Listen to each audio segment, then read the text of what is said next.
África subsahariana, Somalia, no. No, vámonos a un país más o menos civilizado. ¿En qué país civilizado del mundo? En una...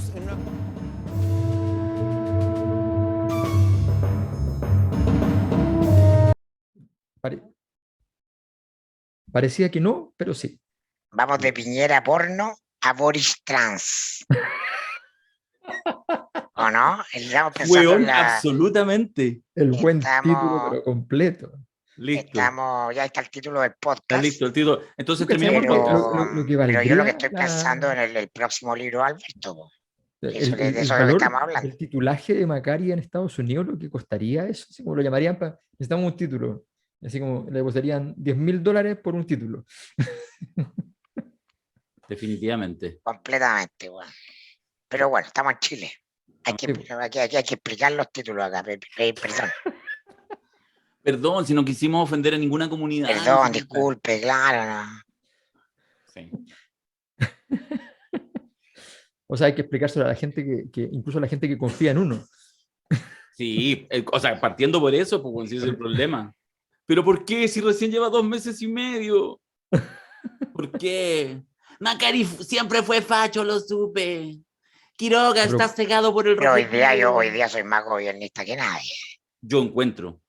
Pero la gente no lo aprecia, fíjate, del todo. No, No, O encuentran sea, que no. imaginen cómo está el gobierno, que el gobernista aquí de los 3 es Macari. Se acabó el podcast. Ahí Sí, está. pues eso lo dice todo. Eso lo dice todo. Sí. No, pero hoy día, o sea, es que llevan así como acumulando los días concertacionistas, así, pero a todo estilo, ¿ah? O sea, lo de hoy día de Metrogas a mí me sorprendió. Ya, todos vieron, todos vimos, enteramos el reportaje, pero Sí. no, yo leí tu tweet.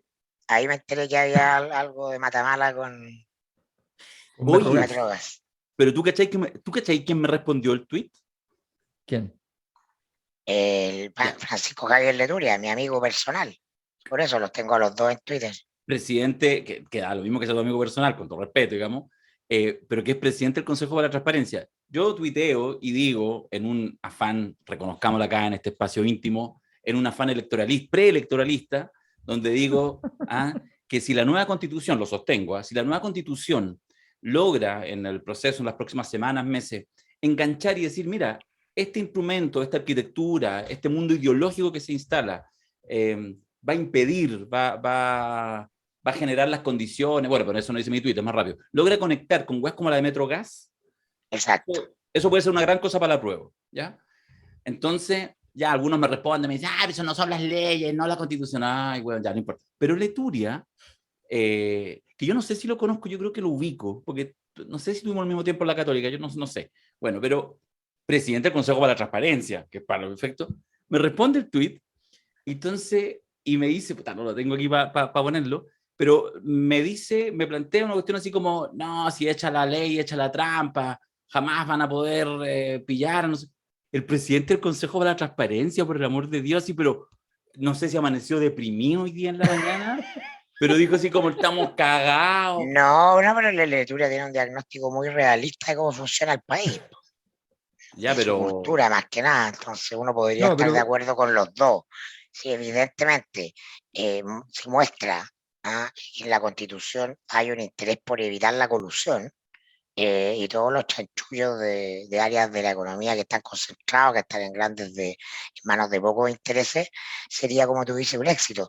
Pero también tiene razón Leturia, porque Leturia no está pensando en la campaña de la prueba, Leturia está pensando si la Constitución dijera eso, cambiaría la realidad de esos chanchullos, y lo que la Leturia quiere decir probablemente, estoy de exégeta acá, Sí, ¿no? claro. Es que igualmente no, porque echa la ley, echa la trampa, eso es todo, están los dos afirmando cosas distintas en el fondo. Sí, ahora, pero yo creo que lo interesante de esa discusión está justamente en ese punto.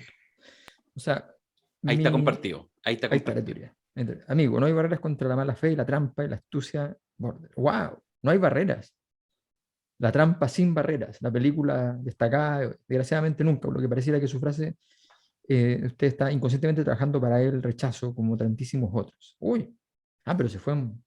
Ya, no. Igual yo creo que me trata con afecto, porque ni siquiera, de hecho no lo respondí ni bueno, en te dice mala. amigo.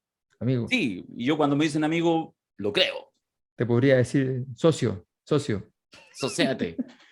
No, yo lo encontré... Estaba citando al presidente, ¿no me entendiste? Sí. No, yo creo que fue un inicio de semana complejo. Aquí no lo Pero mira, es que a mí me llamó mucho la atención la discusión porque, a ver, primero, partamos de una premisa que es importante. Metrogas es básicamente una empresa de las empresas, o sea, no es competencia en sentido estricto de las empresas de gas licuado, porque básicamente los mismos propietarios de las empresas de gas licuado están metidos en el gas natural, en Metrogas. Y entre medio está Copec, digamos, la única cosa media.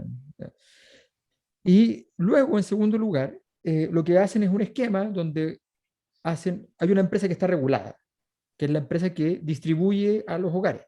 Esa empresa está regulada por ley. Esa empresa es Metrogas, o cualquier empresa que quiera hacer ese servicio está regulada. Pero si uno pone una empresa intermediaria, resulta que esa empresa no está regulada. Y resulta que esa empresa intermediaria es de los mismos dueños. Pero espérate. No. No solo de los mismos dueños. Está creada en el momento en que va a entrar en vigor la ley y que en un artículo hay un pequeño plazo, así como antes de pasado mañana y después de hace 3 días, y se arma una empresa espejo, no los mismos dueños que la sociedad, que la mayoritario, una sociedad espejo, con la misma participación exacta. Todo igual. O sea, que solo hace una intermediación irreal, falsa. Y que aumenta el precio, entonces el regulado dice legítimamente, mi precio es superior. Ahora, aquí voy al punto. El ministro de Economía sale diciendo, esto se sabía hace mucho tiempo por los gobiernos, ya no especifica por qué gobierno se sabía, pero nosotros tenemos esto en agenda legislativa. Entonces mi pregunta es súper simple, que tiene que ver con lo mismo que te plantea Leturia y con lo mismo que planteas tú, e incluso en el fondo mi pregunta hace una pregunta que refiere a que tal vez refiere a que podría ser que todos los comentarios que se están haciendo sean impertinentes, porque a mí me da la impresión que hacer un uso abusivo, ¿ya?, de una legislación donde hay regulación para modificar esa regulación en la práctica, eso perfectamente es presentable a tribunales. Sí. Al menos, o sea, lo presentas una demanda, la puedes perder, la puedes ganar, ¿ya? Por mientras estás haciendo la legislación, pero la pregunta es, ¿dónde está la demanda del gobierno? ¿Ya? Porque, por último, la demanda puede significar, oye, no, ¿sabes qué? Nos devolvemos, reparamos, devolvemos este es mi punto, 200 de los 500 millones de dólares, no sé. Esto sintetiza mi punto político desde el 11 de marzo hasta acá, mi único punto político. Esa demanda, pero con cuática. Claro. Esa demanda tiene que ser hoy día en la mañana. Exacto. Un hecho político. Que tenga que ser portada de LUN. Que tenga que ser portada de LUN. Performático. No sé qué abogado te elegí. Te elegí un Daza, un gallo bien hocicón, que habla hasta con cariño lo digo con Daza, pero la gracia de Daza es que comunica muy bien, que sale a pegar, un asesino, un killer. Y entonces eso es performático y la gente percibe que el gobierno tiene un enemigo. Los malos empresarios que se coluden en el tema del gas, el gobierno sale a defender a la gente porque le hace frente, ¿no? Y además en el momento en que están subiendo todas las cosas y el gas incluso está subiendo desde antes de la guerra en Ucrania, desde el año pasado. Eso te da un relato. Si tú sumas esto, por ejemplo, al hecho sorprendente desde la óptica académica convencional, de que la gente, esto lo dice la encuesta Criteria de hace dos semanas atrás, ¿no?, entre las causas de la inflación mayoritariamente detecta o apunta a corrupción empresarial. Los empresarios están artificialmente generando inflación para que las cosas estén más caras, ¿no? Si el discurso mediático y el discurso informado te dice, no, hay un evento que es la guerra en Ucrania, que independiente de otros factores generales, lanza esto a un pic. Sin embargo, el sentido común instalado es que no.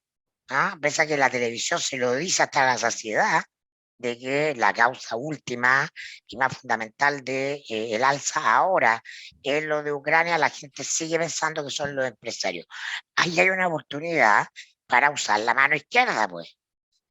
Tome medidas en contra de los empresarios que la gente a priori percibe que están siendo la causa de la inflación. Me lo ha comentado gente, una persona nada que ver, el otro me dijo, pero es que Luxi tiene todo guardado. No se están haciendo subir los precios. Yo le dije, mira, no creo, yo creo que de verdad, pero esa es mi explicación. Que trata de ser razonable. El gobierno no tiene que ser razonable, el gobierno tiene que ser fiel a la ola del sentido común. Y es lo mismo que no hace del todo bien en la Araucanía, ¿no? Hay una percepción de que la delincuencia tiene que ser convertida en la zona que está desatada, la violencia, la delincuencia tiene que ser combatida con mano dura, ¿no? Militares y carabineros. Y el gobierno está en la ambigüedad, pues. Quiero pero no quiero, lo voy a hacer, pero no hago la performance no es una micro que me acomode, se muestra incómodo. O no lo haces, y sigues tus principios y te hundes, pero te hundes con la bandera al tope, la convicción, o lo haces en plenitud, no lo haces a media. Te transformas en más duro que Piñera en el tema de orden y seguridad pública y más radical que Jadwe en los temas de persecución al empresariado, porque no hay espacio para la media tinta en este contexto, desgraciadamente. Estamos viviendo un momento de matices. Entonces, todo mi punto es si tú vas a conectar con el sentido común o no. Y de ese sentido común, en ciertas cosas es de derecha, para ponerlo en un sentido tradicional, y en otro es de izquierda. Entonces, no tiene un hilo conductor. El gobierno simplemente tiene que ir siguiendo esa música, porque los gobiernos no tienen capacidad de poner agenda, no tienen poder hoy día.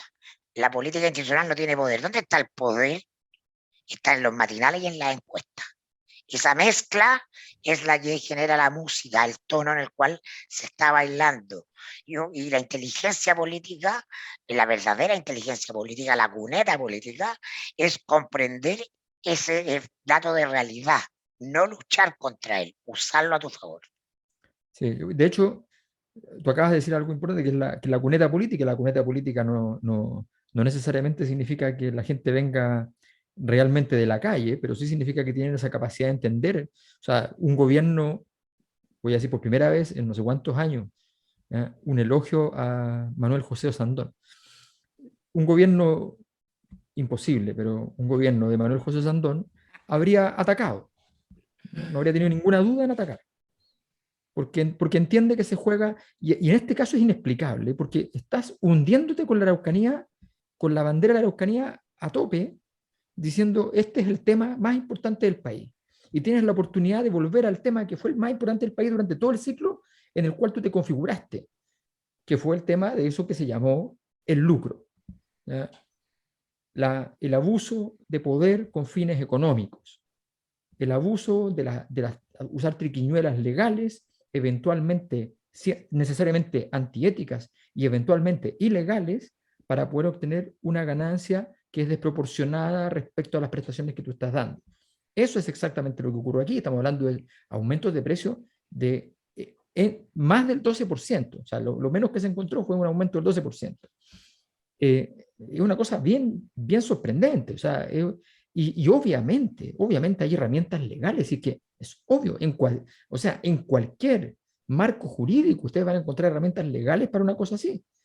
Eventualmente los jueces pueden fallar en otra cosa porque las pruebas no son suficientes. Da lo mismo. Si en eso es lo que plantea Mirko, da lo mismo. Da lo mismo. Ahí estás tú marcando el punto y cambiando el eje de la discusión. Porque además eso, efectivamente, aunque no prospere en términos legales, justamente te empuja la agenda legislativa. Si el tema, te van a aparecer los diputados que te mandan el proyecto de la empresa nacional del GAI. Generáis ruido, un ruido distinto a la violencia. Comisión investigadora. Así toda amigo Pablo Paredes, de la SECOM, compañero, escucha esta parte del podcast. Déjame agregar una cosa a propósito en específico del reportaje ayer, porque me parece que es una joya. Creo que hay que mirarlo. Primero hay que valorar, además no lo hemos citado, la gente lo sabe, pero lo hizo, digamos, lo encabezó Daniel Matamala, obviamente seguramente con ese equipo de investigación. Fue un reportaje corto al callo, menos de 10 minutos, muy bien hecho, muy bien armado, muy fácil de entender, así literalmente sencillo.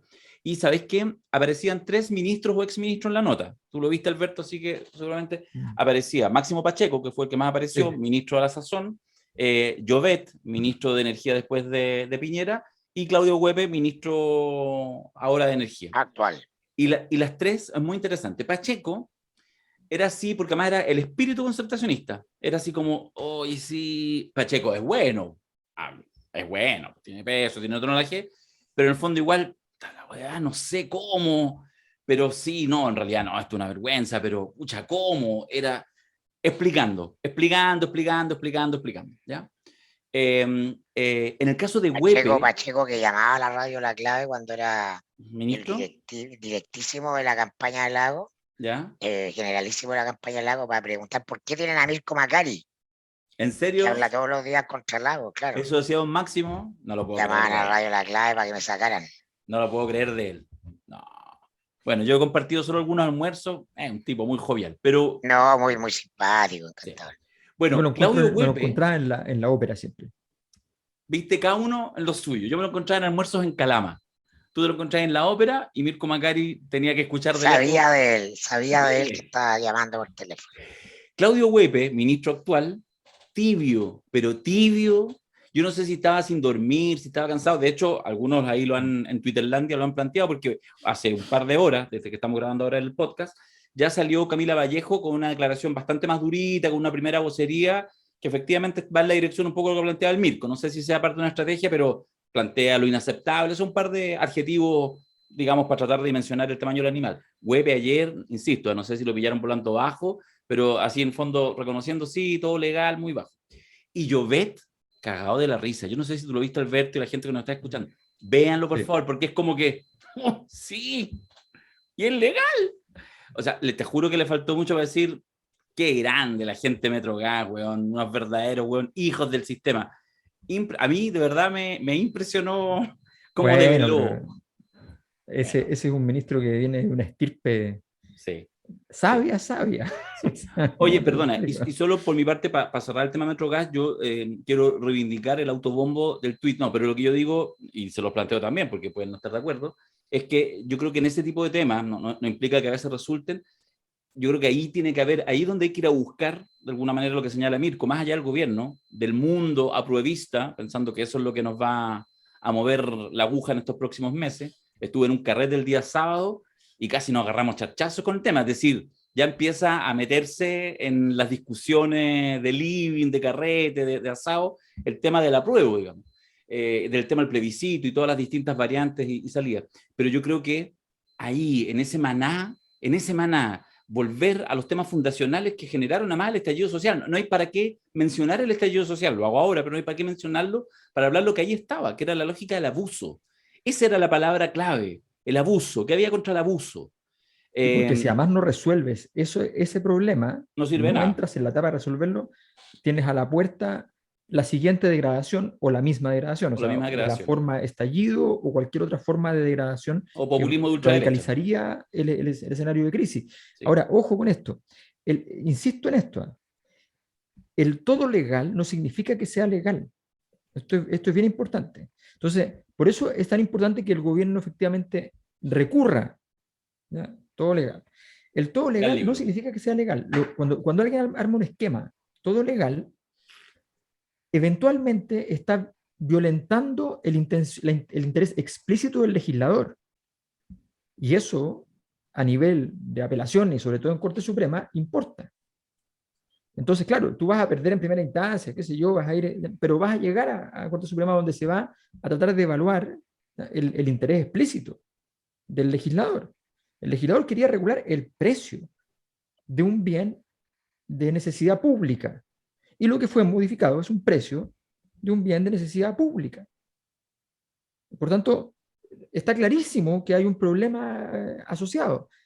Igual, leguleyada mediante para un lado o para el otro, porque estás en el límite, puede salir para un lado o para el otro la bolita, si eso pasa.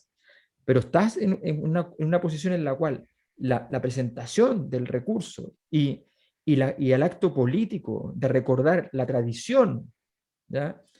Y de decir, mire, ¿sabe qué? Nosotros, y además de hacerlo de encontrar un camino para poder hacerlo también asociado en gran medida al mundo empresarial, donde decirle, oye, si nosotros venimos aquí a trazar una línea. Más aún, esto lo tiene que hacer, perdón, pero esto lo tiene que hacer Mario Marcel. Lo tiene que hacer Mario Marcel. Primero, porque es el único que, o sea, siempre un gobierno debe tomar la decisión que es mejor para apuntalar su gobierno. Y lo transformaría desde la perspectiva de un libre mercado saludable, lo convertiría en un referente. Si para qué andamos con cosas, a la gente lo del libre mercado no es que le desagrade del todo. ¿Ya? Lo que pasa es que hay una cosa que tiene que ver con la violencia financiera del sistema, ¿ya? Y la manera de relacionarse con los consumidores, que ha sido en muchas empresas, con muchas compañías, ostentosamente violenta con la población. Entonces, obviamente, en ese juego, ¿ya? Es donde tiene que entrar el gobierno. Y a mi juicio, Mario Marcel está pintado porque viene justamente de ese mundo y puede reivindicarlo sin que suene, ¿ya?, a una perspectiva radicalizada, sino que obliga a sentarse al mundo empresarial y decir, ok, nosotros dijimos que este hombre era un hombre bueno, no podemos ahora venir a decir que se contaminó ni nada por el estilo, porque tiene razón, estamos hablando de una cosa, de una práctica, y entonces, ¿cómo se garantiza un gran acuerdo, ¿ya?, más allá de lo legal, que también sigue, más allá de la legislación, que también sigue, un gran acuerdo, ¿ya?, para que efectivamente el sector privado, a través de sus organizaciones gremiales, se comprometa también a estar disponible para la regulación, se comprometa a estar disponible para sancionar también ellos, y se comprometa a estar disponible para hacerse parte de las querellas cuando hay casos. O sea, para que cuando se violenta el libre mercado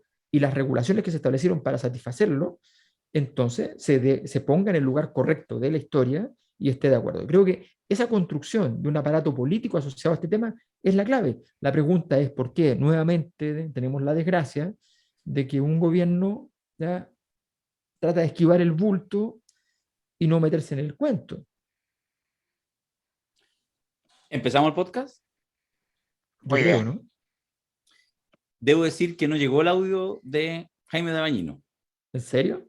¿Y por ¿No qué llegó? No llegó. Mira, yo solo voy a decir una cosa. Lo vi en una publicación que él subió a Instagram este fin de semana, mostrando en el contexto del Día del Patrimonio, ayer domingo, mostrando las dependencias de TVN, donde hasta donde yo entiendo, él ya no trabaja. Si fue solo un gesto de amor, o si se relaciona, si hay una correlación con el hecho de que no haya enviado la provocación de hoy, no lo sé. Pero vamos a hacer sonar la musiquita y vamos a ver si soy digno de reemplazar a Jaime Dabañino. ¿Vas a hacerlo tú? ¿Se escucha? Sí, se escucha. ¿Y en qué momento nos quedamos atrapados en una realidad que solo se define por las encuestas de cada semana? ¿Qué sube o baja el apruebo? ¿Qué baja o sube la evaluación del gobierno? Al final parece que como colegio clásico solo se estudia para la nota. Claro, hay plebiscito en septiembre, así que mucho del futuro se juega en los números de votos. Pero ¿no será que este año se puso fome el proceso político? ¿O es muy tonto lo que estoy diciendo? Llegó el momento. Aquí comienza el podcast regalón de los lunes. La Cosa Nostra ya está en la casa. ¿Bien o no? Despedido Dabañino. ¿Bien o no? Extraordinario. Ya, Me despierta salvé. piedad. ¿Ah? Me despierta una cierta piedad. Me recordó la faceta de relator de fútbol Ya, de Darío. Ya empezamos. A mí esa me gusta. Encuentro Me que gusta, ¿no? Me gustó, sería. Guatón, me gustó. Sí. No, sí. Sí. Yo a veces lo echo de menos. A veces lo echo de menos. Relatar un partido de fútbol en Calama, con ¿Y Cobreloa. por qué no hacemos subiendo. una transmisión un día? Hagamos un clásico.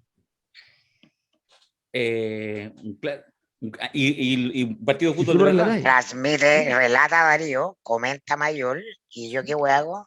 Puesto de cancha, pues, weón, con esos Claro. audífonos. Claro. Corner número 4. De hecho, tú estás ahí como Julito Martínez o como Sergio Livingston, que se así rotan, pues con eso Sí. estaría Con los bien, cascos. ¿eh? Sí, está bien. Ya. ¿Con qué le entramos? Ya no sé porque yo estoy acostumbrado a que nos hable de Abañino, entonces con eso una provocación. Claro, que O mal sea, que bauta. Encuestitis, pero tú lo decías, y matinales y encuestas, ¿ah? Es lo que manda. El poder, claro, la música la ponen los matinales de la encuesta y por eso tenemos, recordémoslo, este fin de semana, nuestro seminario La Cosa Nostra. ¿Qué hacemos con los matinales? Los matinales son un espacio de poder, de construcción, de sentido común, de orientación. O sea, ¿cómo te dais cuenta hoy día que el dedito para arriba de la gente está con mayor represión, con la delincuencia y mano dura, con la violencia en la Araucanía y militares y carabineros? Porque escucháis a Julio César y a Neme, po.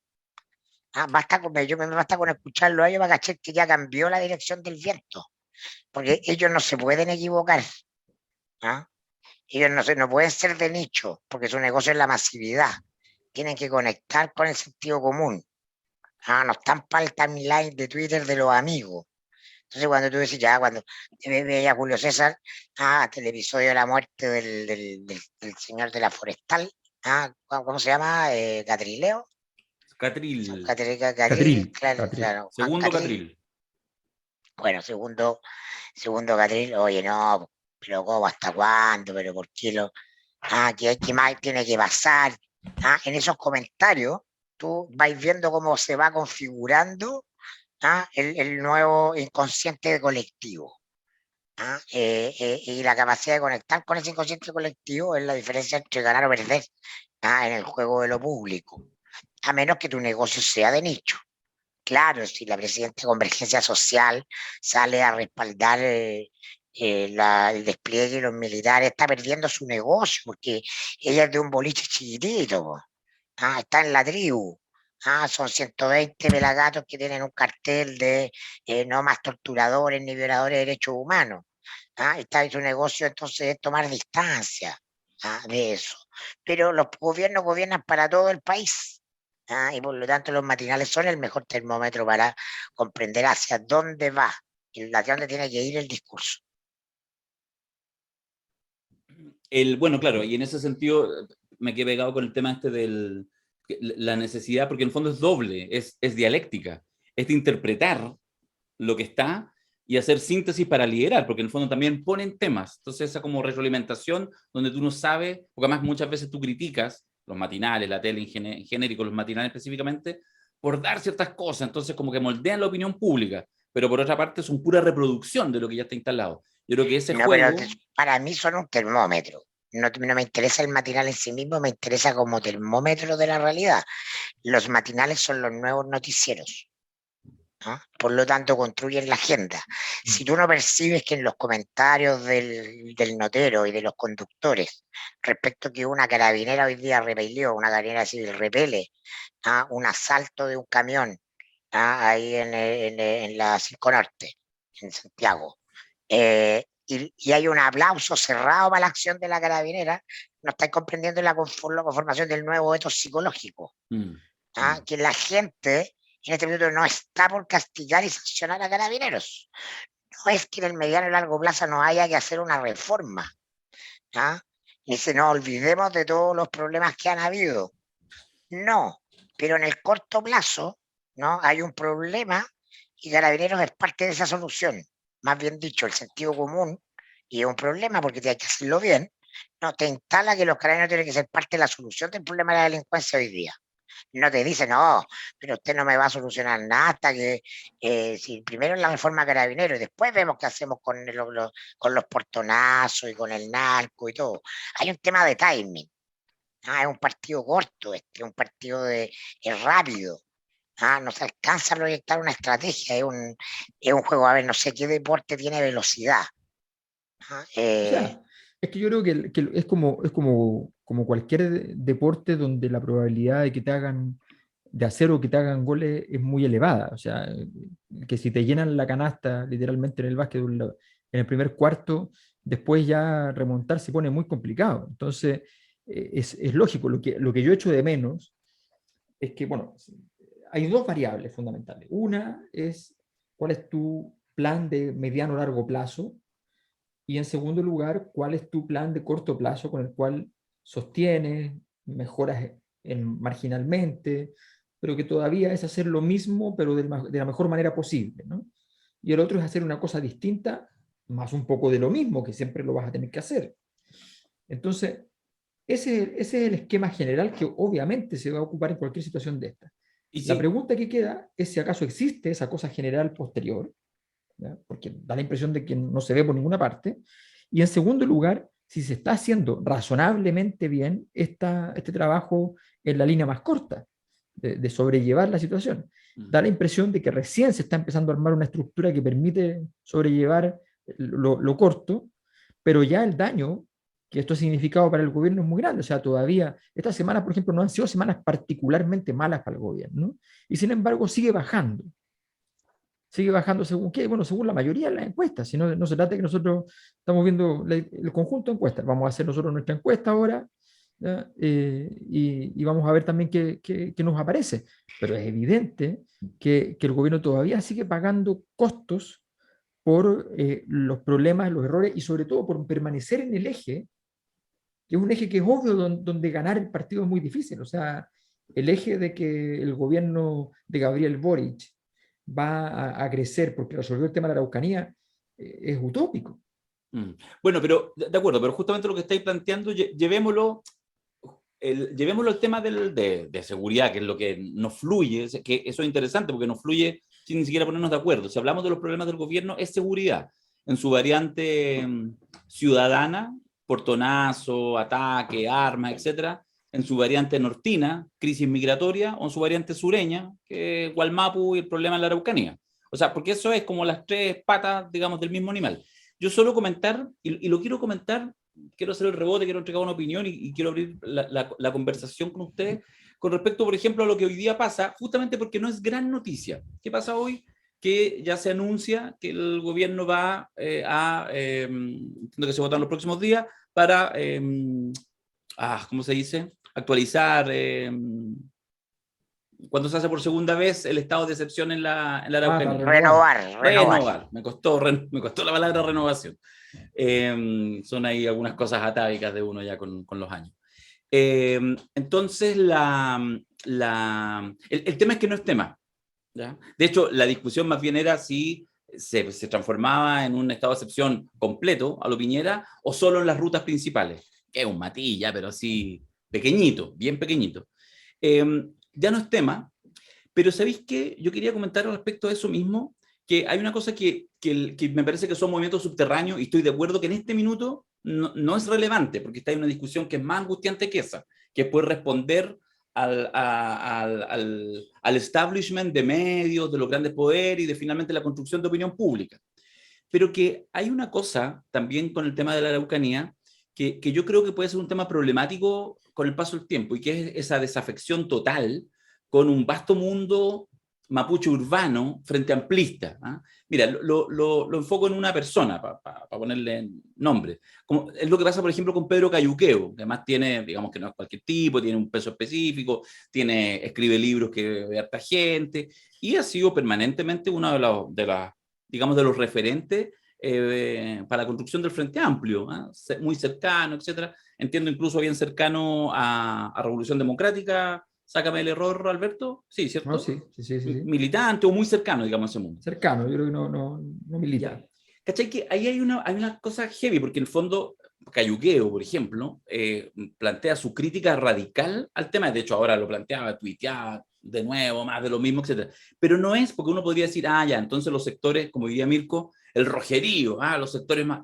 No. O sea, Cayuqueo, sus referencias, de hecho, en general, las dos referencias políticas que él señala, y lo hace claramente con una mirada, es Huenchumillo por una parte y Alfredo Moreno por otro, señalando lo que él sostiene que fue el único intento medianamente serio, aunque no haya arribado a nada, que fue Alfredo Moreno en el comienzo del gobierno de Piñera. Y bueno, y lo de Huenchumillo antes, evidentemente, con lo cual hay una relación más cercana. Entonces, esto no es solo la crítica a los sectores que uno podría calificar de ultras. Eso a mí me parece que hay una cosa interesante, no solo por el tema Gualmapu, que podría ser secundario, sino que porque puede haber ahí unos signos tempranos de una desafección que después puede pasar en muchos otros planos, del gobierno, de su gente, sus sectores, cuando empieza a tomar permanentemente decisiones políticas que van a contrapelo de esos sectores. Insisto, no de los sectores que igual no lo quieren, no de los overoles blancos. No de los anarcos, no de los anarcos. Exacto. ¿Ah? Sino de sectores que están, que no son ningunos termocéfalos, no sé qué. Eso yo creo que hay algo que, bueno, en este minuto está pagando un costo el gobierno igual, pero que yo creo que es una dimensión que uno debería empezar a mirar, porque eso puede ser un tema también mayor en el horizonte de largo plazo, creo yo. Si te importa el afecto de los propios, estás cagado, no puedes gobernar. Porque los propios son un grupito muy pequeño, cuando las mayorías no están organizadas en términos ideológicos, ni les interesa quién tiene razón. Les interesa solucionar cosas concretas y sobre todo, y esto es lo más importante ahora, no mañana. Ya no hay más espacios para promesas. Este gobierno es el último del siglo donde la confianza ciudadana se vino deteriorando paulatina pero progresivamente. Y entonces a la gente se le acabó la paciencia con los políticos y con la oferta de los políticos. Lo vamos a elegir a usted, pero usted me cumple mañana. No tengo ni un espacio en la línea de crédito para que me dé tiempo no, los problemas son ahora. Acucioso. Y cuando eres gobierno, he visto a Pedro Cayuqueo haciendo el ridículo, le tengo mucho aprecio, pero haciendo el ridículo porque está discutiendo de quién tiene razón. Él está en la tesis del libro de cómo se soluciona el problema de la Araucanía. Y él defiende su tesis, muy bien. Gobernar es otra cosa, no se trata de tener razón. Cuando eres gobierno, estás presionado, pero bueno, hasta las cachas, por la señora Juanita. Esa presión va creciendo, se las manifiestan a las autoridades, las que son autoridades locales, las sienten, los que son parlamentarios las sienten, ¿no? Y los gobiernos las sienten, ¿no? Y es implacable, de la voz del pueblo, que es la voz de Dios, recordémoslo, ¿no? Es su dedito en el circo romano, que son las encuestas semana a semana, que están así. Entonces, es un mundo que necesariamente va a tener que sufrir el dolor de su irrelevancia. El dolor de todos estos grupitos más ilustrados que conforman las bases de apoyo, los timeline de los distintos actores, pero gobernar es en serio otra cosa, ¿no? Es lo mismo que le pasó a Piñera, ¿no? Piñera, ¿no? Vivió la desafección de la derecha dura, tanto que se transformó en el Partido Republicano de José Antonio Kast, ¿no? Y en el momento del estallido, esa derecha le exigía sacar a los militares. Acuérdense el audio de Gonzalo de la Carrera. Nosotros le pasamos, Piñera, el país así. Y usted nos va a tener que devolver este país de la misma manera, ¿no? Y Piñera, bueno, sacando la cuenta corta, no lo iba a hacer, no lo iba a hacer. Porque Piñera, bueno, va al cálculo de qué le conviene y qué lo que no. Entonces, esa derecha terminó profundamente desafectada. Gobernar hoy día significa que un grupo de apoyo, la derecha o la izquierda, termina profundamente dividido, fragmentado, desilusionado y desafectado. Esa es la condición sine qua non de gobernar hoy día en medio de la crisis del fin del siglo. No hay otra. Y es mejor asumirlo antes que tratar de ir arreglándolo en el camino. Sí, el problema es que tu desfiguración es un problema. O sea, hay una ecuación muy compleja siempre en política, y en política el problema de la prudencia aristotélico siempre está presente. O sea, no te puedes pasar para un lado ni para el otro, con ningún fenómeno. Efectivamente, tú, si pretendes gobernar solo con tu gente, estás mal. Si pretendes sacrificar lo más querido por tu gente, te quedarás solo, y eso va a ser un tremendo problema porque no tienes vertebración, grupo de apoyo, no tienes nada. Si vas a sacrificar gran parte de tu agenda, te quedas sin proyecto y vas a hacer lo mismo que el resto. Nadie puede negar que Ricardo Lagos, como estampa presidencial, como hombre de decisiones, era un presidente que cumplía todas las características para ser recordado históricamente como un gran líder, ¿no? Sin embargo, justamente pierde esa posibilidad de ser un gran líder en la medida en que queda claro que ha ido sacrificando partes importantes de sus valores. Incluso lo pierde porque el apoyo explícito final de los empresarios, una especie de regalo totalmente troyano, sin querer además, porque lo hicieron con toda honestidad y con toda autenticidad, pero el regalar el ser el presidente de los empresarios lo terminó de timbrar. Entonces, en el fondo, la gran problemática es cómo encuentras el punto exacto donde explotas al gobernar, ¿no?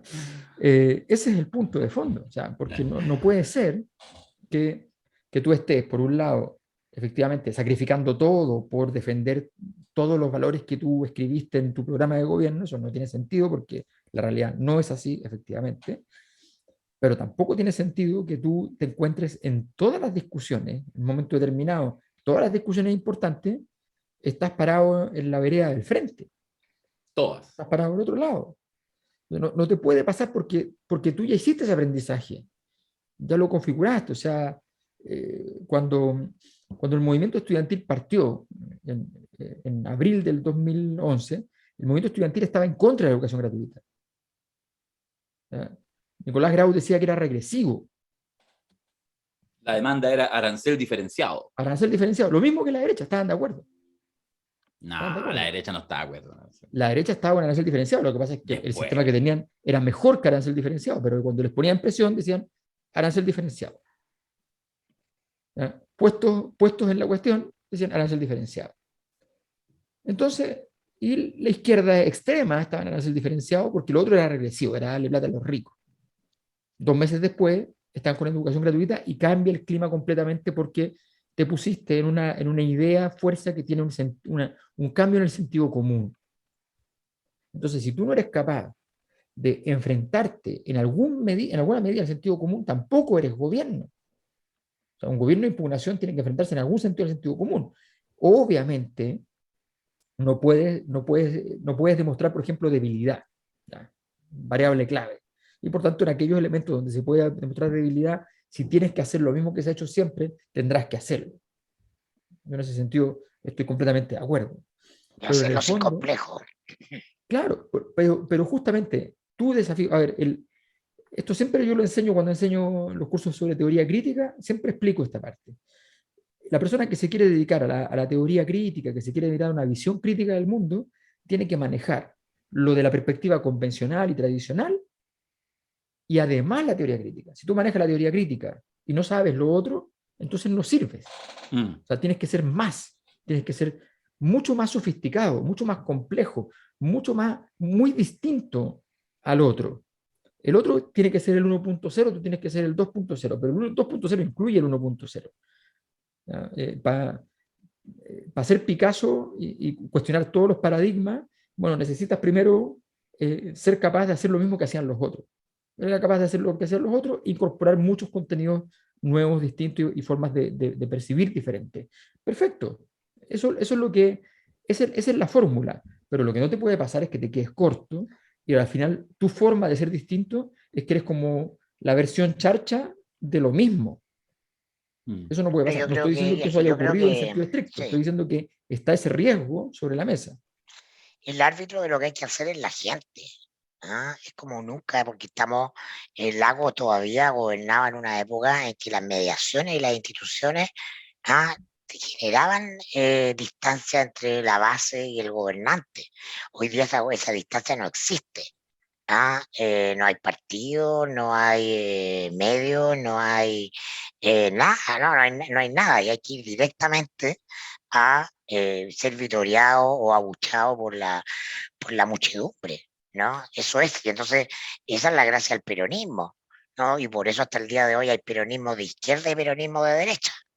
Y todo movimiento político quiere tener alguna vinculación con Perón, porque Perón no era ni lo uno ni lo otro, sino todo lo contrario. Y además, Perón lo hacía en la época de la Guerra Fría, en épocas hiperideológicas, en que estabas a un lado, estabas en el otro. Ese mundo ya se murió, ¿no? Ni siquiera lo alcanzamos a imaginar.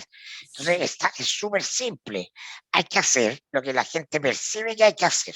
No, pero sí, yo ahí tengo una diferencia. Yo entiendo el punto de lo que estoy planteando, el sentido de realidad, yo lo compro, el el paradigma que tú instalas ahí. Perdona, no. pero es que si no va a venir otro a hacerlo. Va a venir, ¿cómo se llama el de Colombia?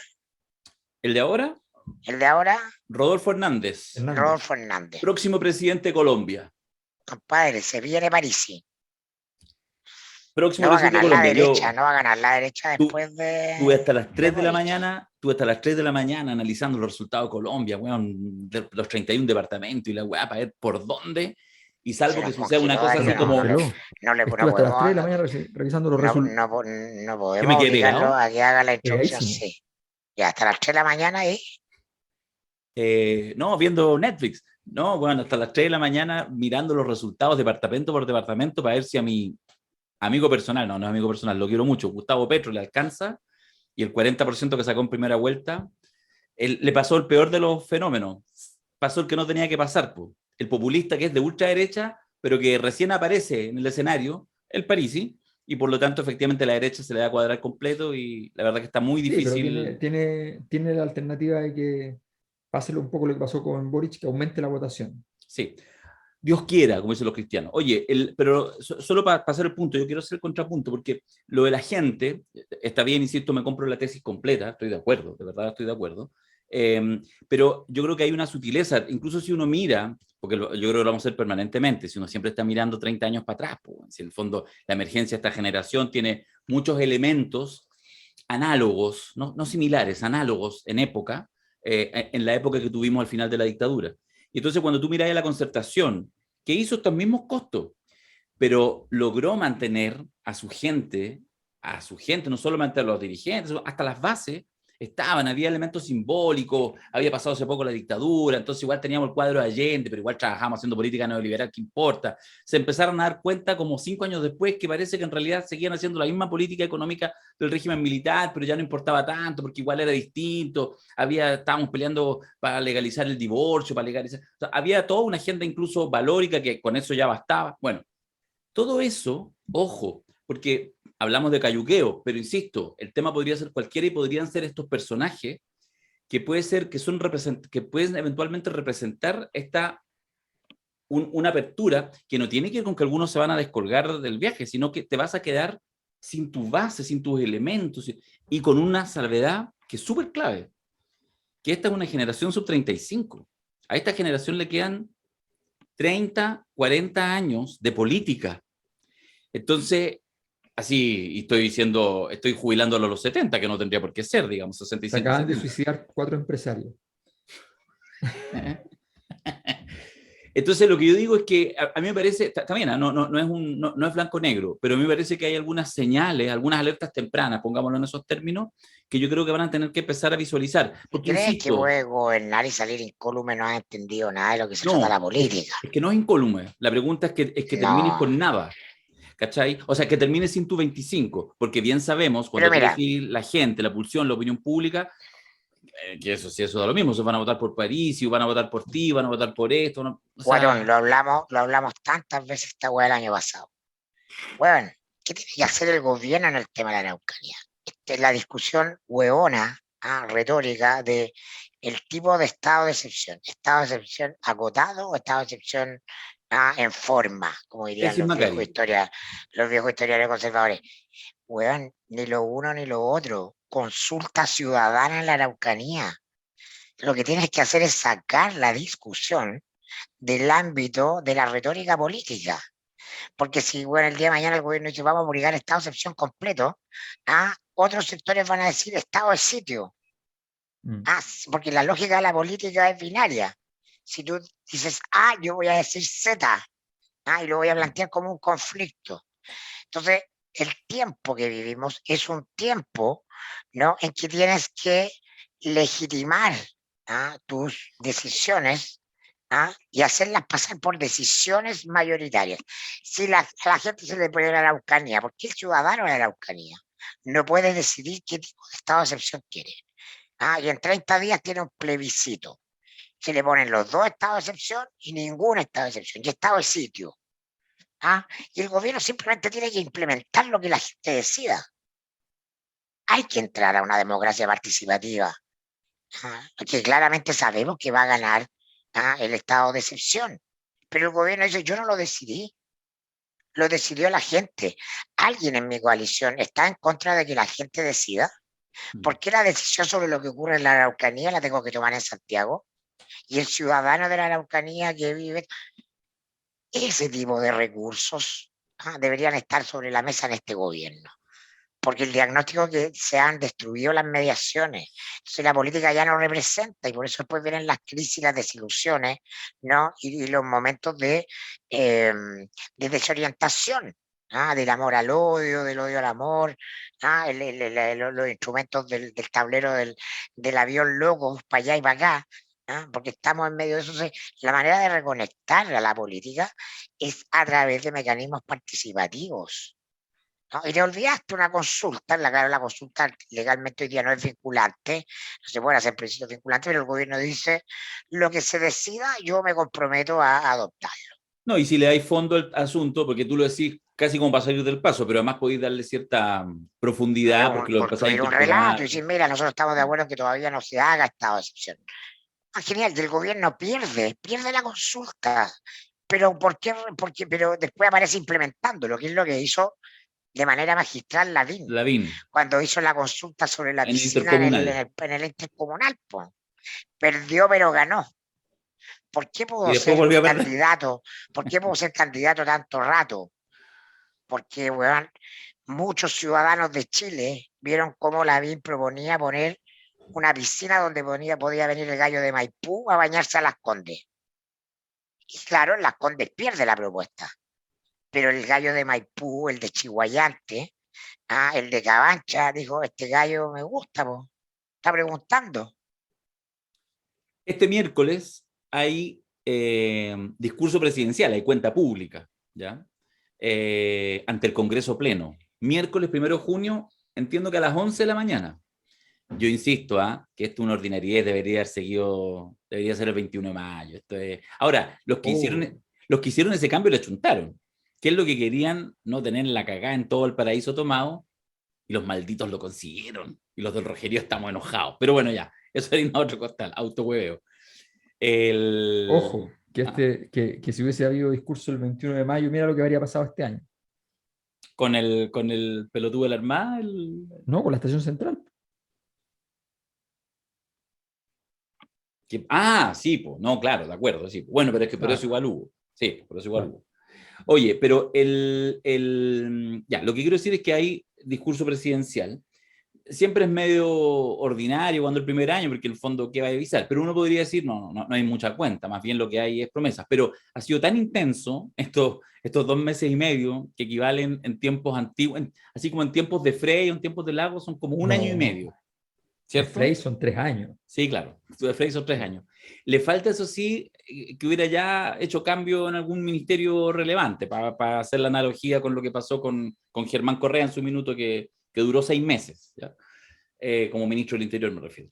Bueno, pero viene el discurso y por lo tanto uno entiende que va a ser importante, porque es el momento de Boric intentará tratar de seguirse sacudiendo ahora con mayor eficacia todo el polvo que tiene encima de esta partida turbulenta, como él mismo señaló, y poder plasmar y poder tener algún control de la agenda. Un discurso no te genera control de la agenda, pero al menos rayar la cancha.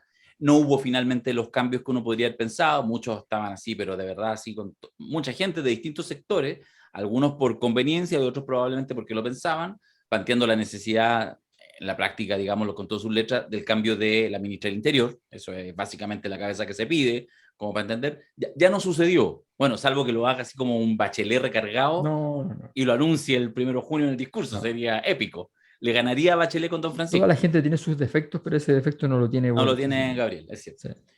Bueno, ¿qué creen? Es una pregunta obvia que les puedo hacer. Y la otra que les puedo hacer es, ¿qué debiera decir? Que esas siempre son, creo que a ustedes les gustan más, nos gustan más a los tres, tratar de sugerir, de pautear al presidente. No, pero hacer alguna sugerencia a distancia. Y dicho esto, porque si no después se me va a olvidar, en Mentiras Verdaderas en la Red les parece tan importante, en nuestra opinión, que nos citaron de manera especial para analizar el discurso presidencial este día jueves, en la noche, en la habitual. Vamos a estar, tuvimos hace una semana y media, nos piden que vayamos ahora este jueves para poder hacer un análisis. El análisis del mes. No, el análisis del discurso presidencial. Solo el discurso presidencial. Solo el discurso presidencial. Después hacemos Ok. análisis de mes y todas esas cosas. Ok. ¿Algo que A ver. decirle al presidente o a sus asesores? El presidente no nos Ah, yo- escucha, pero primero- varios de sus primero- asesores sí. Así en términos Ah, estructurales, ¿ya? Es efectivamente, siempre es difícil efectivamente el primer año, pero en particular este es muy difícil, porque normalmente llegas al primer discurso sin mucho que contar. El problema es que aquí tienes mucho que contar y no deberías tenerlo. Entonces, me acordé de que el tipo que le escribía los discursos a Obama dice que un día Obama se le acerca y le dice, oye, necesitamos un discurso porque tengo un viaje. Ah, ¿y a dónde? Voy a Nagasaki. ¿No? Entonces, ¿cómo? Sí, voy a Hiroshima y a Nagasaki. Y vas a hablar en Hiroshima y Nagasaki, donde nosotros mandamos bombas atómicas. Sí. Ok, y tengo que hacer un discurso para eso. Sí, y sin pedir disculpas, pero siendo sensible. Ah, genial. Buenísimo. Bueno, este es más o menos el escenario, ¿no? O sea, No, estamos pero perdona, pero es que el negro, los discursos del negro eran atómicos. Bueno, pero el tipo de los discursos además es buenísimo. Es Porque buenísimo. El Oye, tipo de discurso era blanco. el Sí. discurso que da en Cuba. El discurso que da en Cuba. ¿No? Espérate, ¿es afro? No, no tengo idea, yo estaba hueveando. No, si es blanco. El mejor chiste racista sin querer que nos salió en este podcast.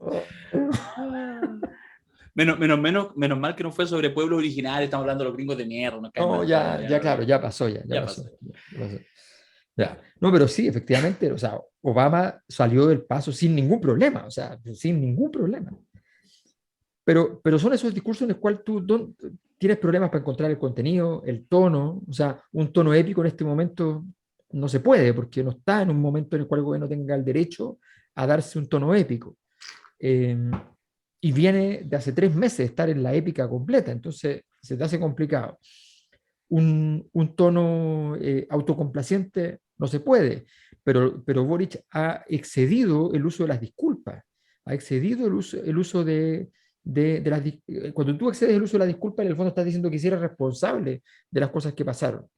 La ciudadanía, a propósito de lo que decía Mirko recién, o sea, hay una cosa que dice Mirko que es cierta, yo no estoy de acuerdo en varias de las cosas, a mí no me gustan además las democracias plebiscitarias, qué sé yo, pero más allá de eso, efectivamente, hay una dictadura, que de hecho tiene que ver con el seminario de los matinales, o sea, hay una dictadura de la señora Juanita al final del día respecto a este tipo de temas. Y que es un gran fenómeno, además, porque yo me acuerdo que yo hacía investigación de mercado en la época del Lago, y resulta que me llegaban muchos pedidos así como de las empresas que decían, es que yo quiero saber quién es la señora Juanita. ¿Ya? Entonces, yo decía, pero ¿cómo? O sea, quiero caracterizar ideológicamente. Vive en Caleu, le dijiste tú. Entonces, claro, Lago logró inventar una cuestión fantástica porque era un ser impreciso, inexistente. El ser genérico, diría Hegel. Exactamente, que significaba todos los seres. Y lo puso además en un registro conservador al decir inmediatamente que una señora mayor, entonces con eso ya puso un perfil conservador. Bueno, fue una cosa genial porque efectivamente eso penetró por todo el sistema. Y de alguna manera todavía el sistema está buscando a la señora Juanita para poder ser los exégetas de eso y eso interpretarlo. Bueno, en ese contexto, hacer el discurso está muy complicado. A mí lo que me parece malo de los discursos presidenciales del último tiempo es que al ser una cuenta pública se transforman en una especie de... porque los medios te evalúan a partir de un criterio que no tiene nada que ver con cómo evalúa la población. Te evalúan por cuántas veces mencionaste la palabra tanto, la otra, si hay equilibrio entre los temas, si faltó un tema, si no faltó un tema, en fin. Yo creo que en política, la política se hace por acumulación. O sea, la política se hace porque tú tienes una dimensión fuerte que al hacerla crecer, a darle peso, eso chorrea en el fondo y genera migran valores, principios, visiones de mundo, ideología hacia todos los otros ámbitos. Y eso es lo que te permite dar una orientación política al proyecto. Por tanto, tú tienes que dedicarle mucho más tiempo a aquel tema que tú crees que cristaliza el proceso. Entonces, el gobierno, por ejemplo, tiene el legítimo derecho de cristalizarlo en la Convención Constitucional. con un pequeño detalle, y es que la Convención Constitucional está mal, ¿no? Está objetivamente mal. Ya hablaremos quizás de eso, pero todas las oportunidades que ha tenido de poder revertir el escenario y de pararse en un lugar un poco más propicio, no los ha aprovechado, y eso en este escenario puede ser muy complicado. Pero bueno, pero puede ser eso, o puede ser lo que estábamos diciendo. O sea, sí me parece interesante el tema de Metrogas. O sea, partes por ahí, por ejemplo. Después tú puedes hacer la cuenta dividida en temas, todo lo fome que tú quieras, pero como en la música, allegro, adagio, allegro. Principio y final, tutti. ¿Ya? Y el principio, la melodía central. Y el final, la síntesis de todas las melodías. ¿Ya? Entonces, vamos con eso, vamos con, con lo central. Es lo que les dio la vida, el lucro fue lo que les dio la vida. Es allí donde está el tema y es donde tú puedes derivar la situación, porque si tú te vas a meter a educación, que es donde también les dio la vida, te vas a meter a educación, estás en nicho, y estás en un nicho que se te puso complicado porque en el fondo legítimamente tienes que darle el peso de la prueba a los estudiantes, porque tú fuiste el estudiante al cual exigía el peso de la prueba. Y en ese contexto se te pone la cosa muy complicada porque los estudiantes que están no están por ello, no están por aceptarte. Entonces se te complica. En cambio, este otro mundo es un mundo donde tú le hablas a la señora Juanita, a la señora de los matinales, y empiezas a construir. Yo creo que hay posibilidades de hacer un cierto discurso, pero no es nada fácil y requiere una sodía mayor que, en mi opinión, no está en el sistema. Sin épica y sin disculpa, dice Mayol, haciendo el ejercicio de síntesis. ¿Qué dice Macari? La famosa cuenta pública, este discurso que era un hito de la República, creo que Elwin habló como 2 horas y tanto, el 1 de marzo del año, el 21 de mayo del 90, ¿no? Extendía ministerio por ministerio, está out. Son una nueva generación y por lo tanto este es un evento bastante irrelevante, que puede volverse relevante en la medida en que esté acompañado de la significación y carga simbólica y el deseo de permanecer en agenda por algún rato. Si no hay algún anuncio bombástico, lo que tiene que hacer es partir hablando en Mapudungún. ¿Ah? Mentira. Partir hablando en... No. ¿En serio? No, obvio, pues, obvio. Obvio, si no estamos nunca hemos dejado de reivindicar lo mapuche. Eso permite comprender que los que generan violencia no están por la causa mapuche. Eso es lo primero, hacer la distinción. Boric y su gente defienden la legítima causa mapuche, porque hay algunos que invocan la causa mapuche para otros fines, de otro tipo. Y entonces ese parteaguas es meridianamente claro. Son más los mapuches que están contra los grupos radicales que los mapuches en grupos radicales, que son poquitos. Entonces uno no se puede perder en eso. Eso es lo primero que yo diría. Lo segundo, tener en cuenta, ya que citó a Alberto, a quien le hacía los discursos al gran Obama, yo quiero citar al asesor político de George Bush, Karl Rove, un maquiavélico en potencia, de aquellos. Él no veía los discursos de Bush con sonido. Veía todos los discursos de Bush, pedía las cintas y las pedía sin sonido, porque entendía que esto es tele, y por lo tanto lo central era comunicación no verbal. El tipo se tomaba en serio lo de la comunicación no verbal. Y yo haría lo mismo, ¿no? Prepararía como el discurso en comunicación no verbal. Es decir, cuidaría muy claras las posturas y los gestos en aquellos atributos que están mostrando las encuestas que el presidente está abajo, como autoridad, liderazgo, fuerza. En eso sería meridianamente cuidadoso. Y no lo extendería más allá de media hora. Que sea particularmente sintético y breve. Porque estamos en una época en que gobiernan las imágenes. Y por lo tanto la dimensión discursiva de la vida, la dimensión retórica de la política va en abierta y veloz retirada. Y como eres parte de una nueva generación lo tienes que comprender de manera meridiana. No habría nada más triste que un discurso de Boric latero, que pareciera tan latero como Piñera. Entonces el discurso tiene que ser breve y sexy, para que hablemos de 2 o 3 cositas que fueron hechas en poco tiempo, como en un tuit. Porque si Boric se pega la lata, se Piñera, yo no veía los discursos de Piñera, de hace mucho tiempo no veía los discursos de nadie, porque es mejor ir al otro día o al Twitter a ver un par de anuncios, ¿no? El último de Piñera fue importante porque dijo que quería ponerse una guirnalda en el árbol de Pascua de lo que iba a ser la posteridad, la historia, y eso se llamó matrimonio igualitario.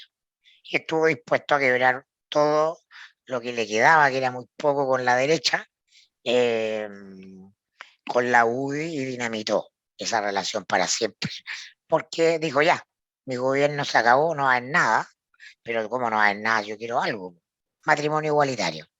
La frase que va a decir: ¿qué gobierno se aprobó el matrimonio igualitario? No va a decir, en los libros de historia, no va a decir Frente Amplio, va a decir Piñera. Punto. Es lo mismo, tiene que ser muy sintético, un golpe, un titular, y corto, y muy centrado en el tema de la imagen, de la gesticulación, del cómo mover, de pegar, ¿no? Lo que está pasando en la Araucanía es un golpe de autoridad. Si él no está convencido de que está dando un golpe de autoridad respecto de su sector y respecto de lo que otros pensaban de él, mejor que no lo haga. Para la izquierda sacar militares, desplegar militares, ¿no? Y respaldar carabineros, o se hace con decisión o mejor no se hace, porque si no igual es costo. Me dejaste perplejo. ¿Cuál es nuestra palabra? Siempre se me olvida. Descolocado. Descolocado.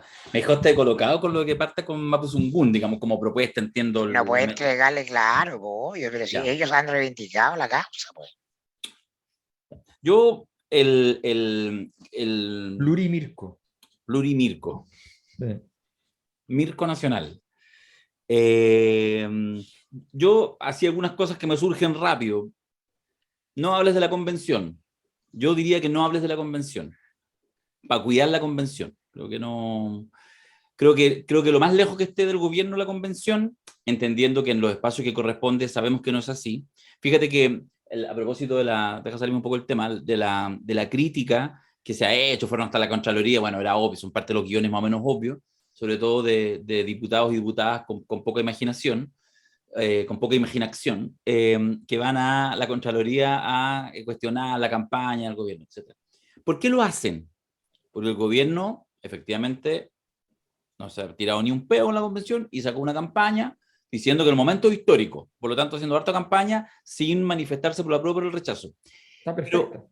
Claro, pero en el fondo tienen razón los buenos de derecha, porque si tú haces una buena campaña comunicacional para el hito, ¿por qué vaya a decir tú? ¿Vaya a decir que es un plebiscito? No, pues, marcas la importancia del hito. La importancia del hito no está definido por el rechazo, aunque pueda ganar el rechazo, está definido por el apruebo. Por lo tanto, implícitamente, si hacen bien su trabajo y lo están haciendo, van a estar apegados a la ley y probablemente la Contraloría le va a dar check a todas las cosas, a todas las piezas que genere la SECOMI y compañía, porque efectivamente van a lucir la importancia del hito. Y justamente uno de los problemas para el rechazo, bien subsidiario, en términos de campaña, es cómo tú revistes de importancia algo que es negar algo que está. Entonces yo creo que ahí hay un punto. Bueno, perdón la digresión. Yo creo que no hay que meterse en la convención, que no la mencione, porque además, ¿qué vaya a mencionar por la... No, déjala pasar, salte de ahí, deja que eso se defienda solo, que se active solo. Yo sí creo, y eso, si bien concuerdo con Mirko la idea de ojalá hacer un discurso corto, sexy, toda la cosa, ya, pero eso es medio difícil en una cuenta pública, porque no tienes nada que lucir, efectivamente. Yo estoy completamente de acuerdo, Alberto, no tiene posibilidad de ser épica y no tiene posibilidad de pedir disculpas, o más bien dicho, sería un recurso complejo en uno y otro lado sentido, pero yo sí apostaría, con el formato que sea, lo más ágil posible, anuncios sectoriales. Y ojalá lo sectorial menos conflictivo posible.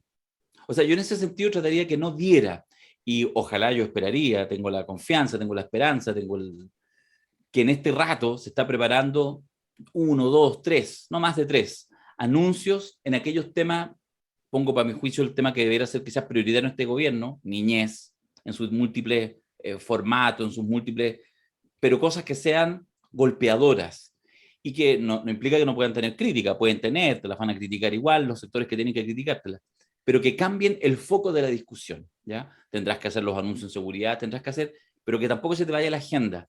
O sea, en este discurso, porque además tenés que dar una señal interna, relato, ya lo dijo Longueira hace 20 años atrás y tuvo razón, no, hace 15 años atrás. Relato, 10 años atrás. Relato, es necesario. Una de las cosas que adolece, uno habla con gente que está en los entornos del gobierno y otra cuestión, y no saben para dónde va el gobierno. Lo único que saben es que están en la agenda de seguridad, que no es su agenda, no les resulta propio, natural. ¿Ah? Tienen una médica encargada de la agenda de seguridad, tienen finalmente el que se hace cargo en realidad un diputado de la exconcertación, etc. Tienen la cagada, no tienen relato. Entonces, cualquier cosa que ayude a poner ese relato, no en aquellos temas que les son más propios. De verdad, no hagas anuncios respecto a políticas de género. Sufi, ya está. Que siga avanzando, que se siga implementando. En este discurso, políticas sectoriales, amplias, medidas que efectivamente le puedan hablar a la señora Juanita, pero que pongan un cierto sello. También seguridad y también todas esas cosas. Yo creo que por ahí debiera ser algo que yo esperaría que pasara para que haya un intento, no digo que resulte así de manera automática, a alinear las huestes propias para, en un mediano plazo, empezar a controlar la agenda.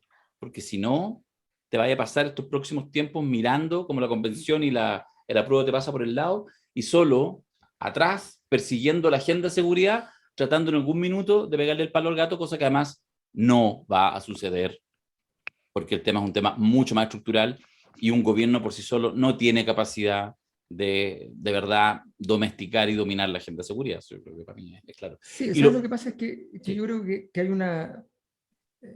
o sea, a ver, tú siempre tienes la posibilidad de estructurar un planteamiento que de alguna manera obligue a los rivales a que si se quieren salir tengan que romper algo. En el fondo hay formas muy estúpidas de abrazar al rival, donde tú le entregas todo, y hay formas muy inteligentes de abrazar al rival. Cuando Joaquín Lavín abrazó a Jadwe, lo hizo muy inteligentemente, y se propició gran parte de lo que logró de ser candidato presidencial. No nos olvidemos que era hombre muerto caminando. Sí. ¿Ya? Después terminó muerto igual, pero terminó muerto básicamente por la estupidez de la derecha. Fue la derecha la que empezó a creerse el cuento de que era un socialdemócrata y empezaron a decir, oye, no puede ser esto, y se desesperaron estúpidamente porque no entendían lo que también, porque tú mencionaste lo que decía Longueira, o sea, hay que tener un relato y hay que cumplirlo. Por eso Longueira decía que había que meterse en el apruebo, por eso Longueira decía que había que meterse en la convención, porque Longueira entendía que finalmente, y esto es bien importante, porque si se llega a ocurrir el rechazo, es por una serie de excentricidades. Esto estaba ganado. El problema es que como estaba ganado, la convención cometió todos los errores posibles porque nunca entendió que se podía perder. ¿Ya? Entonces, y ahí está el riesgo. Pero en el fondo está ganado. O sea, era una cosa que es lógica.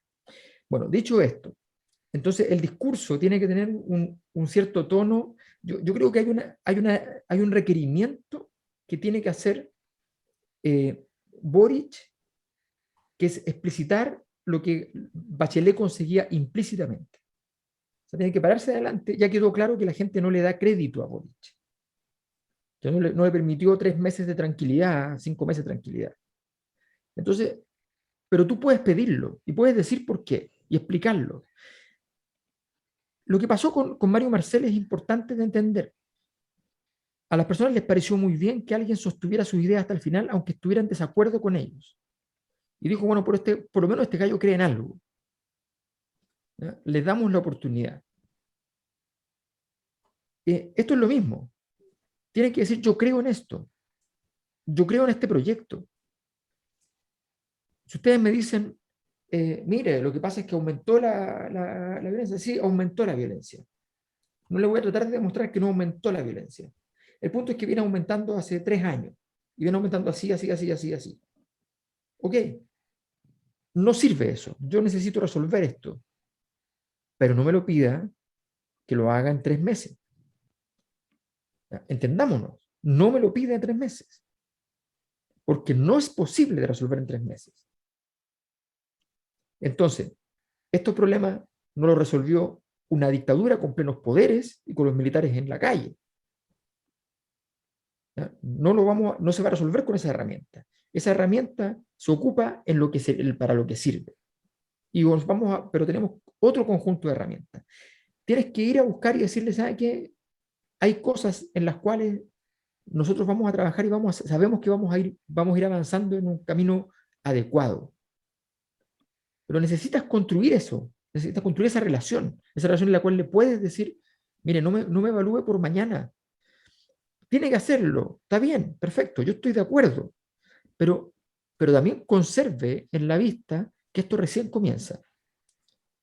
Y que nosotros estamos trabajando para que esto tenga un cierto plazo, para que de aquí a tanto tiempo, y pido el concurso de la oposición, Aquí en Chile se dijeron muchas veces en toda la historia que no se podía hacer educación por parte del Estado. Se logró hacer. Y finalmente hubo mucha gente de derecha que apoyó esa moción. Se dijo que no había posibilidades de hacer políticas de asistencia en salud en todo Chile. Finalmente se logró llegar a políticas de asistencia en salud súper importantes, enviar leche a todas partes de Chile para todos los niños, la posibilidad de tener el control del niño sano, ¿ya? Toda una serie de políticas públicas de salud. Esas políticas públicas en gran medida fueron impulsadas en conjunto por médicos de izquierda y médicos de derecha. ¿Ya? Allende, Cruzcoque. Bueno, vamos por ese camino. Yo invito a que vengan a avanzar en aquellas soluciones que tienen que ver con este tipo de cosas. Y veamos aquellas cosas que tenemos diferencias y en esas nos separamos, no hay ningún problema. Pero en aquellas cosas que estamos de acuerdo, ¿por qué vamos a estar separados? ¿Y por qué van a salir a criticar cualquier cosa que hagamos? Yo les pido que ponderemos porque aquí está en juego el país, en el fondo. Creo que esa visión de Estado, que uno dice, no, pero es que esa visión de Estado es como del siglo pasado. Sí, es del siglo pasado. Pero no hay posibilidad de avanzar en ningún gobierno si no existe. Tiene que hacerlo. Oye, y una última pregunta respecto a eso, muy así como dicotómica, muy, muy de matinal. ¿Logrará, más allá de cuál sea la estrategia o las estrategias que utilice, logrará mover un poquito la aguja? No digo que cambie el eje del gobierno, pero ¿moverá un poquito la aguja o será solamente un par de titulares para ese día en la tarde, el día siguiente y más nada? Si el miércoles en la tarde hay otro hecho de violencia, o el jueves hay otro hecho de violencia, otra cosa, cambió la agenda. Eso es lo que dura. Yo creo que el problema, justamente iba a decir lo mismo, depende demasiado de lo externo. Entonces, yo creo que Boric, puesto en una situación como esta, está en su hábitat. A él le gusta esto. Se siente muy cómodo. El problema es que si el contexto no te ayuda, tu texto se devalúa. Sigue siendo, lo profundizaremos probablemente el jueves en Mentiras Verdaderas, a propósito también de lo que pase, pero insospechado, que yo creo que los tres coincidimos, con matices supongo, de la importancia del activo de Gabriel Boric para el gobierno. Digo, hay poco más donde afirmarse y de alguna manera hasta el momento ha sido capaz de que sus intervenciones mejoran, suben. Ha sido, llevamos 2 meses y medio nomás, pues sí, llevamos poco. Pero digo porque hay que tener conciencia de aquello y cuidar absolutamente para que más el personaje no se gaste. Porque está claro que también siempre corres el riesgo de abusar de los recursos, como solemos decir en las 50 leyes del poder, y que de pronto, efectivamente, el Boris épico, que podría haber sido de justamente los primeros días después de la elección de segunda vuelta, o sea, ¿cómo tú le das para que sostenga distintas temporadas, para ponerlo, como le gusta a Mirko, en formato claro, Netflix? no tiene que ser siempre el presidente tiene que ser un líbero, ¿no? Que sale cuando hay que cruzarse. Pero no puede ser un líbero histérico que sale a todas las pelotas creyendo que lo necesitan. Tiene que tener la parsimonia, la prudencia, la tranquilidad. Voy a hacer una cita colocolina, Darío, para ti, del Chano Garrido. Que está enfermito el Chano. Sí, le hacemos un homenaje, un grande. Era de los jugadores que podía ver en la camiseta blanca, pero decía, me gusta cómo juega, Dios mío. Está muy bien. Oye, démonos los 10 minutos finales, algo de la convención. Yo pongo el foco en la discusión, que yo creo que está interesante porque es para nada obvia, el tema de los 2 tercios, ¿ya? Del candado, el cuchillo, la frase aquí, los adjetivos de los convencionales, siempre fantástica. Pero finalmente, lo que yo creo que toda esta adjetivización se pierde en la discusión de fondo de una decisión que ha sido polémica, que yo defiendo porque me parece sensata, aunque entiendo que no estén las condiciones para implementarla, de la convención de alguna manera asegurarse o asegurar, y parece que no va a pasar, que al menos durante el proceso de implementación, es decir, hasta el 2026, que uno entiende que debiera ya partir la nueva constitución, de ser aprobada en régimen, que no pueda ser modificada por este Congreso, salvo que quieran cambiar algo con 2/3, ¿ya? Es decir, estos quórum supramayoritario, supercalificado, etc. Y eso ha generado una discusión gigante, no solo en la derecha, que es obvio que va a buscar, sino una discusión muy en el seno de la ex nueva mayoría, de la ex concertación, llegando incluso hasta sectores, digamos, ha instalado en todos los partidos de la ex concertación, esta idea de, no, pues otro error más, porque en el fondo de alguna manera lo que unos sectores, no quiero decir amarillo, porque ya se lo robó Warken esa concepción, pero en otros sectores más moderados de la ex concertación, dicen, bueno, aprobar, pero aprobar para reformar. Está claro que van a quedar ahí algunas cosas vacías y por lo tanto déjanos reformar el desastre que está ahí, el engendro que está ahí generando. Y ahí está la discusión instalada, que yo creo que es una discusión, estarán de acuerdo conmigo, bastante maniquea, cuando, no sé, pues la Marcela Cubillo sale a ponerse histérica porque alguien piensa que en realidad sería sensato que solo 2/3 sean los que puedan modificar esto, cuando fue ese mismo mundo el que lo ejecutó durante estos 30 años, y que además se lo planteó la propia convención. Hubo un gallito que ya pasó en la prehistoria, pero hubo un gallito fuerte, donde finalmente la convención tuvo que ceder, porque había hartos sectores mayoritarios, de hecho, que querían un quórum menor para aprobar las cosas en el Pleno, y finalmente quedó 2/3. Hay harta discusión porque dicen no es lo mismo en un poder constituyente, bla, bla, bla. El tema es que se instala, porque lo que está instalado ya en el debate es que incluso de ganar el apruebo, tiene que ganar, pero con algunos ajustes que tienen que hacerse a posteriori. Esa es la discusión que está instalada, que es como... Mira, yo no voy a entrar mucho por dos razones. Primero, porque a mí el tema de verdad me complica, pero he seguido mucho el tema de la convención y de verdad siento que se han cometido tantos errores allí y siento una cierta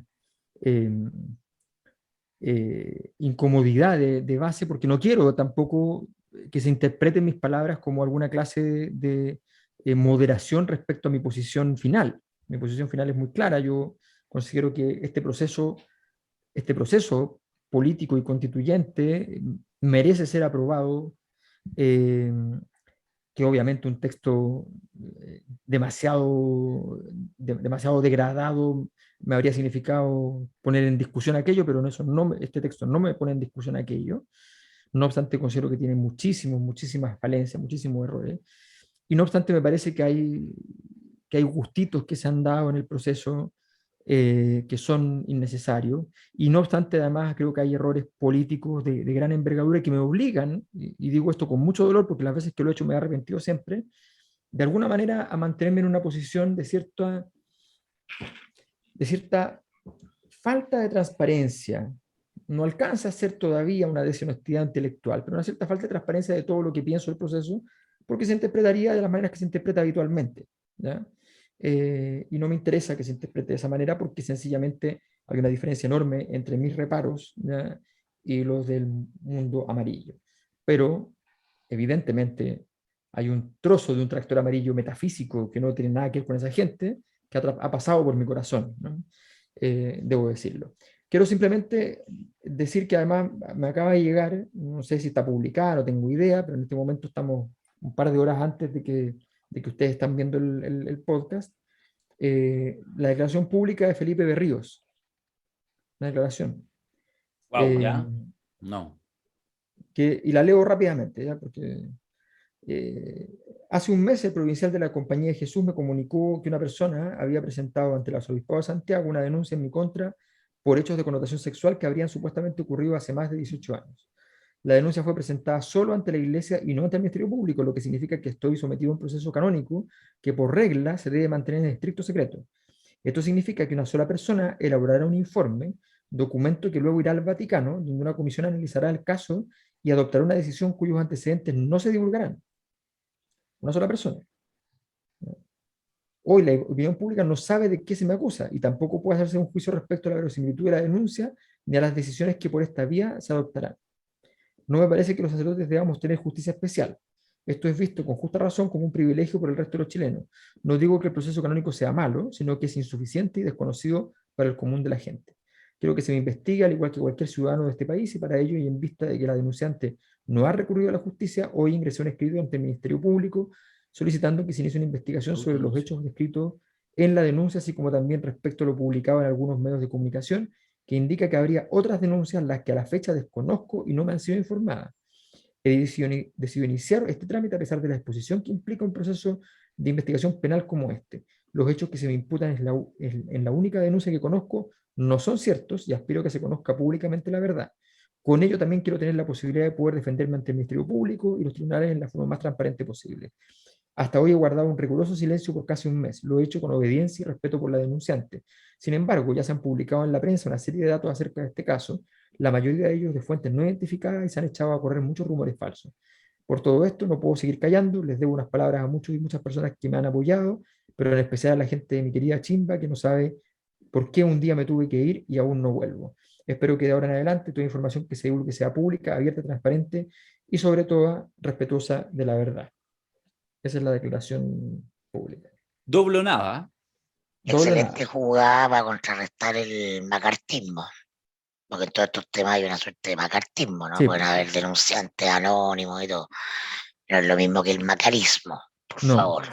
No. Aunque a veces se le parece. Aunque hay no nos perdamos con el senador McCarthy. ¿Ah? Tiene algunos ratos ahí. Algunos momentos. Ya, qué bueno que lo lees, fíjate. Bueno, en fin, me sorprende y me alegra. Yo creo que es una buena señal para la sociedad chilena, que efectivamente alguien renuncie a la posibilidad de mantenerlo en esos espacios y diga, vamos a la justicia, la autodenuncia. Está bien, está interesante. ¿Alguna palabrita respecto a la convención, los 2/3 y toda la cosa, Macari? No, esta es la polémica de la semana, la otra va a haber otra, así hasta el 4 de julio. El precio de la moneda ya dijo que no a los 2/3, no sé. Son como que se gasta mucha tinta y tiempo en discutir esas cosas y después no prosperan, no están en el texto, no. Eso. Ya, vamos a dejar ahí hay una reflexión. Yo creo que hay una reflexión igual en la atrás, pero es así, solamente esbozadita, que tiene que ver con estas reticencias, digamos, porque, insisto, a mí lo que me parece interesante de analizar, creo que es discutible, no es solo el sector que está indudablemente interesado en el rechazo, que podría ser Marcela Cubillo et al, ¿ya? Una derecha, no sé qué, sino que efectivamente esta cosa, por ejemplo, 2/3, más allá. Y a mí me genera un aroma, pero no voy a defenderlo ahora, más creo que hay que darle una vuelta, en este concepto que tú, Mirko, has usado tanto, del partido del orden, que en este caso yo no sé si es una reacción del partido del orden, pero es una reacción de, no sé, de las personas del orden, de las élites del orden, de todo. Me puedo incluso hasta sentir parte de quienes entienden, digamos, pero como cierto funcionamiento de las cosas.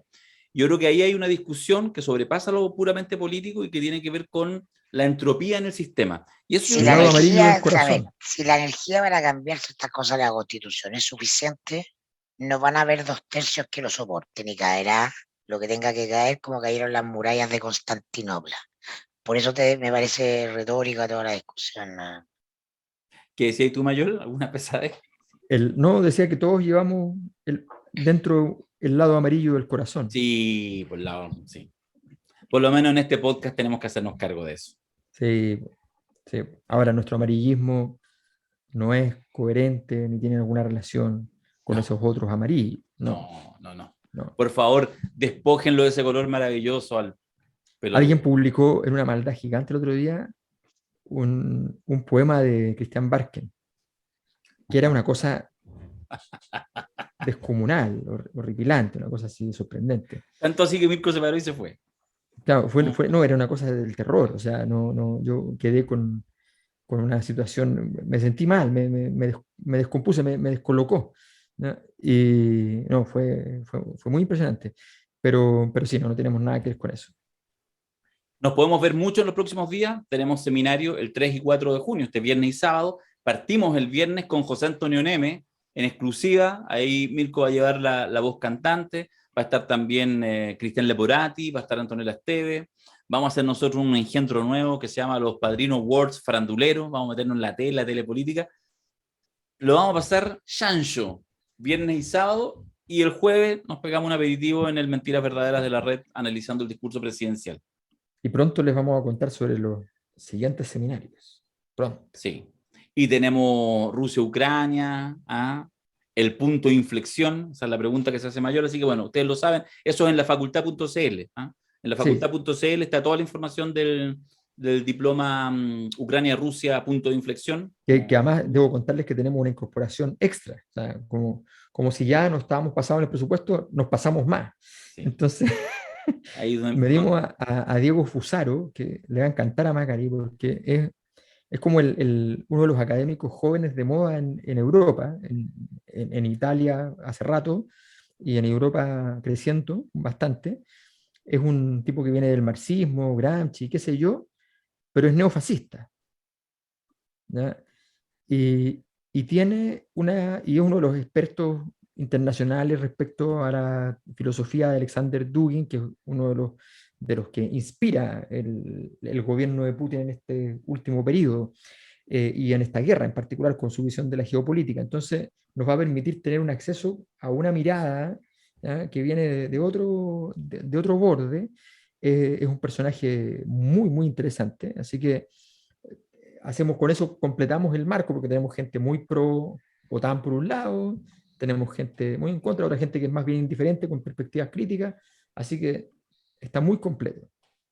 Y para finalizar, la colaboración que hizo la Cosa Nostra con el clan Salinas, podríamos llamarlo así, Camilo Salinas, Horacio Salinas, me tocó ir a representar al clan, a este clan, al clan de la Cosa Nostra. Esta colaboración tiene un registro, que lo hizo Rodolfo Paz, un registro de media hora. No fue al espectáculo en Liguria, lo puede ver, es un registro acotado, está simpático, colaboraciones que hacemos, a veces estamos todos, a veces estamos algunos nomás. ¿Y ya lo subiste? No, el sábado lo vamos a estrenar en el canal de YouTube de La Cosa Nostra, probablemente. Okay. Así que eso, va a estar simpático de mirar.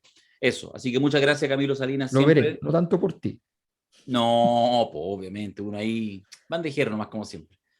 Ya, Macari, te veo con sueño, así que es momento oportuno de terminar este podcast. Adiós. Adiós.